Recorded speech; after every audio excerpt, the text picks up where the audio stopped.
est rejeté. J'appelle l'amendement 398 présenté par Monsieur Vialet. Merci, Monsieur le Président. Ce dispositif proposé vise à autoriser des palpations de sécurité dans les situations à risque. Ils sont issus d'un travail que je mène avec Madame Luquet du groupe Modem dans le cadre d'une mission d'application de la loi Savary sur la sécurité dans les transports.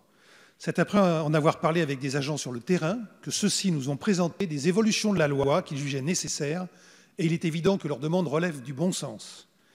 L'actuelle législation ne permet pas aux agents de sécurité de la SNCF, la SUGE et de la RATP, GPSR, de procéder à des palpations de sécurité que si et seulement s'il existe un arrêté constatant des circonstances particulières ou instaurant un périmètre de protection qui l'autorise. À défaut, les 10 agents doivent solliciter les forces de police pour que celles-ci procèdent à la palpation. Or, l'expérience montre que le danger peut survenir de manière inattendue et qu'obliger les services de sécurité de la SNCF et de la RATP à attendre l'intervention de la police nationale peut être préjudiciable à l'efficacité et porte en germe de nombreux risques. Cette situation mobilise par ailleurs de nombreux collaborateurs pour une simple palpation. Le présent amendement propose donc d'autoriser les agents des services internes de sécurité de la SNCF et de la RATP à procéder à des palpations de sécurité, même en l'absence d'arrêté, dans 2 circonstances particulières. D'une part, lorsque l'intéressé commet ou a commis un acte délictueux, d'autre part, lorsqu'il apparaît que l'intéressé peut être porteur d'objets dangereux.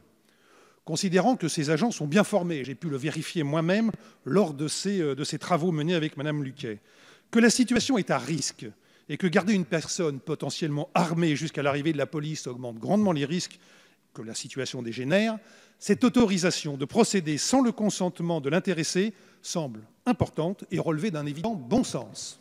Merci Monsieur Vialet. Monsieur le rapporteur. Oui, avis défavorable. On a parlé il y a 2 jours beaucoup des problématiques de contrôle d'identité, fouille des véhicules, palpation de sécurité, etc.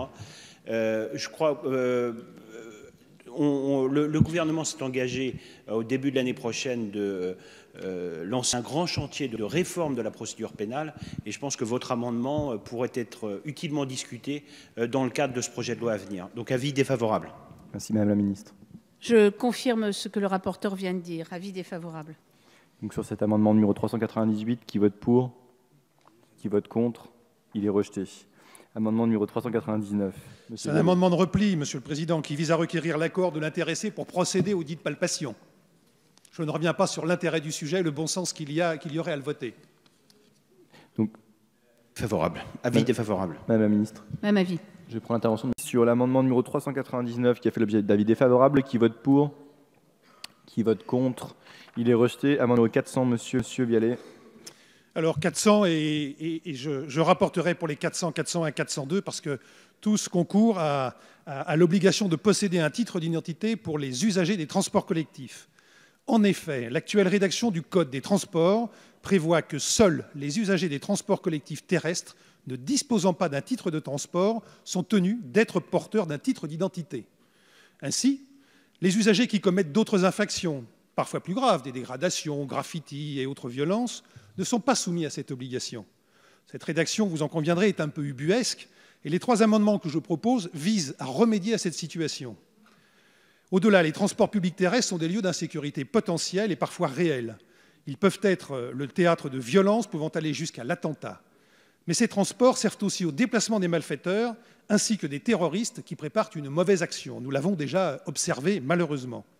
L'obligation de disposer d'un titre d'identité non applicable aux mineurs accompagnés, constitue donc une menace pesant sur les personnes mal intentionnées qui sauront que leur identité peut désormais être contrôlée à tout moment, même en l'absence de fraude. Elle est donc de nature à réduire l'insécurité. Voilà pourquoi je vous demande, sur l'amendement 400, de mettre en place cette obligation.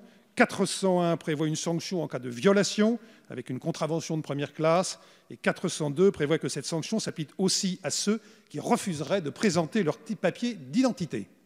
Merci. Monsieur le rapporteur, je vous propose de vous prononcer sur les 3 amendements. Sur les 3 amendements, avis défavorable. Je renvoie à mon explication. Là, on touche à une modification des contrôles d'identité. Encore une fois, je pense que ça pourra faire l'objet, dans le cadre de la réforme de la procédure pénale, d'une discussion. Donc, avis défavorable sur l'ensemble des 3 articles.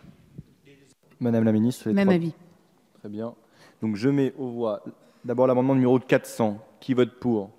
Qui vote contre? Il est rejeté. Amendement numéro 401. Qui vote pour? Qui vote contre? Il est rejeté. Et amendement numéro 402. Qui vote pour? Qui vote contre? Il est rejeté.